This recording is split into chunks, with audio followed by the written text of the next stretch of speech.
Et action. Coucou les petits loups, me revoilà. Ah non, pas de ça entre nous, hein. Me revoilà, en bon français. Cette semaine, les monsieur, madame rendent hommage à un beau métier, les pompiers. Il y a beaucoup d'autres professions qui sont très utiles à la société. Je dirais même, il n'y a pas de sous-métier.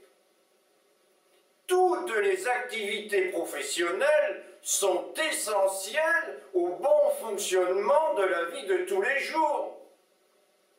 Mais qui ne connaît pas les pompiers?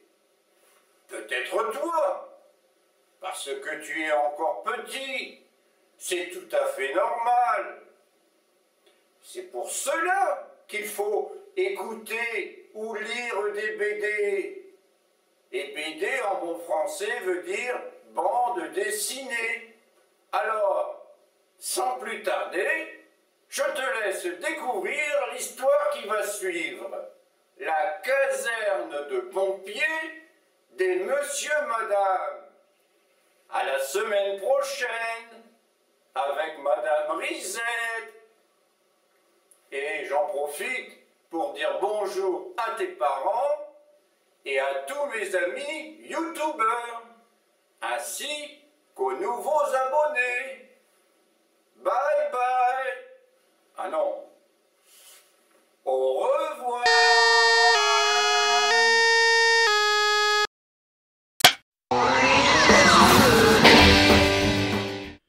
Les métiers des monsieur, madame.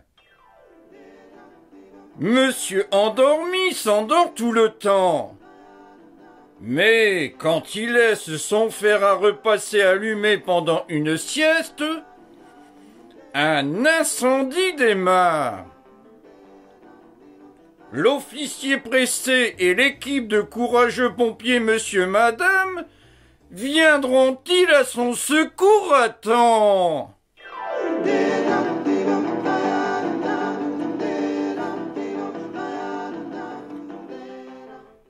La caserne de pompiers des monsieur madame. D'après l'œuvre de Roger Hargreaves. Écrit et illustré par son fils Adam Hargreaves en 2020, traduction en français en 2020 également, par les éditions Hachette Jeunesse.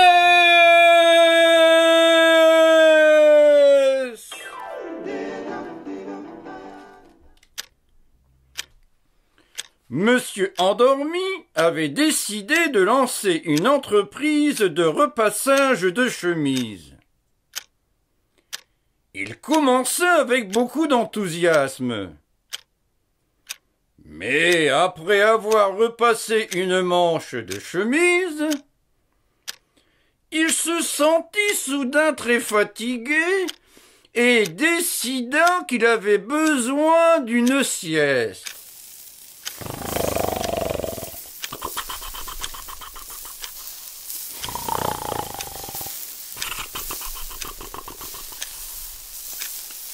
Malheureusement, il oublia d'éteindre le fer à repasser. Madame Chance, qui passait devant chez lui au même moment, aperçut de la fumée s'échappant de la fenêtre de monsieur endormi. Elle appela immédiatement les services d'urgence et l'opérateur alerta la caserne des pompiers. À la caserne, la sonnette d'alarme retentit et tous les pompiers se mirent à courir instantanément. Le premier à descendre par la barre fut l'officier pressé. Malgré la rapidité légendaire dont il faisait preuve, l'officier magie parvenait toujours à être la première dans le camion. « Comment faites-vous ça ?» s'écria l'officier pressé. L'officier Méli-Mélo, quant à lui, se fit attendre un peu. Comme toujours, le temps qu'il s'y retrouve.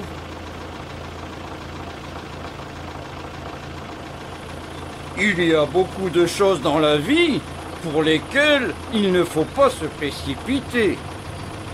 Mais conduire un camion de pompiers n'en fait pas partie. L'officier pressé démarra donc en trombe et s'engagea à toute vitesse sur la route. Il pressa le bouton de la sirène. Mais rien ne se passa. Heureusement, l'officier bruit était de service. « Laissez passer !» hurla-t-il. « Papo, papo !» Je crois qu'il était encore plus bruyant que la sirène. Arrivé sur le lieu de l'incendie, les bras extraordinairement longs de l'officier Chatouille causèrent toutes sortes de problèmes en déroulant le tuyau. Mais par la suite, ils se révélèrent très utiles. Ce ne fut pas le cas de l'officier farfelu, qui arrosa la mauvaise maison. L'officier costaud grimpa à l'échelle et sauva Monsieur Endormi en passant par une fenêtre ouverte. L'officier pressé se précipita dans la maison en feu et secourut un chien. L'officier magie sauva un chat, une perruche, un poisson rouge et un hamster. « Mais comment faites-vous ça ?» s'écria l'officier pressé. Et l'officier étonnant défonça la porte de derrière pour sauver. Une plante. Heureusement, ils étaient arrivés à temps pour éteindre le feu. Et heureusement, ils n'avaient pas attendu l'officier en retard. Les pompiers avaient encore réussi à faire face à une situation d'urgence. Mais, tu t'en doutes, tout doit être bien organisé pour qu'ils puissent le faire. Tout le matériel doit être prêt à sa place, car les pompiers ne savent jamais quand ils en auront besoin. Ils doivent être prêts à agir à tout moment. Et la directrice Propette était la bonne personne pour ce travail. Sa caserne de pompiers fonctionnait comme une machine bien huilée. Enfin, la plupart du temps.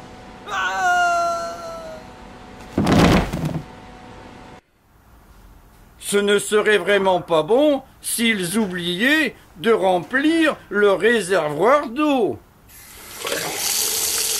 Comme l'officier Follette. Ou s'il se trompait d'échelle. Comme l'officier farfelu. Ou, pire encore, s'ils oubliaient où était garé le camion de pompiers. Comme l'officier étourdi.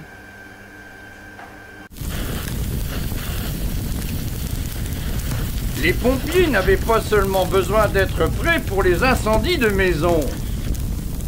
Ils devaient faire face à des incendies très différents. Il y avait des incendies de forêt ou des incendies chimiques qu'il fallait éteindre avec de la mousse.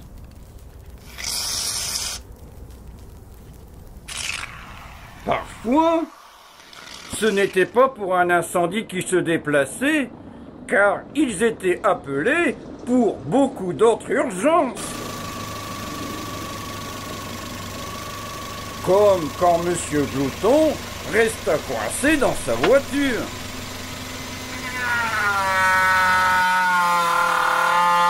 Je crois que M. Glouton devrait acheter une plus grosse voiture. Ou quand la conduite d'eau de M. Havard gela et explosa.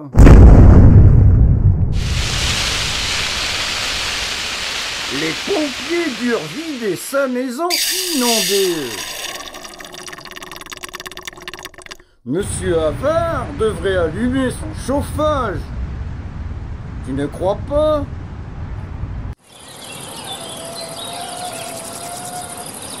Il sauvait même des chats coincés dans les arbres. Mais comment faites-vous ça? Vous êtes toujours plus rapide, officier magie, s'écria l'officier pressé.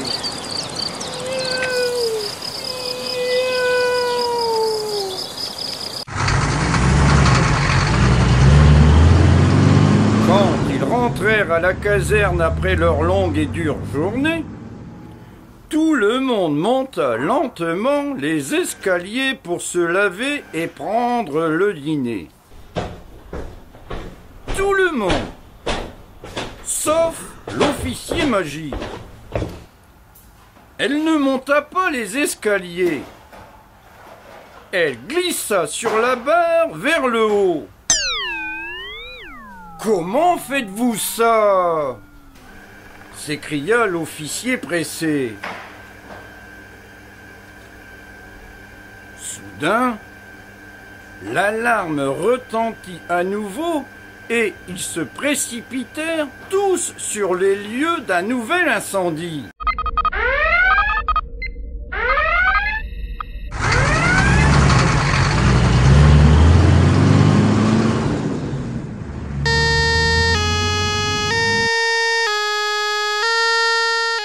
Ils arrivèrent devant la maison de Monsieur Inquiet, qui courait frénétiquement dans tous les sens en criant « Au feu! Au feu! Au feu !»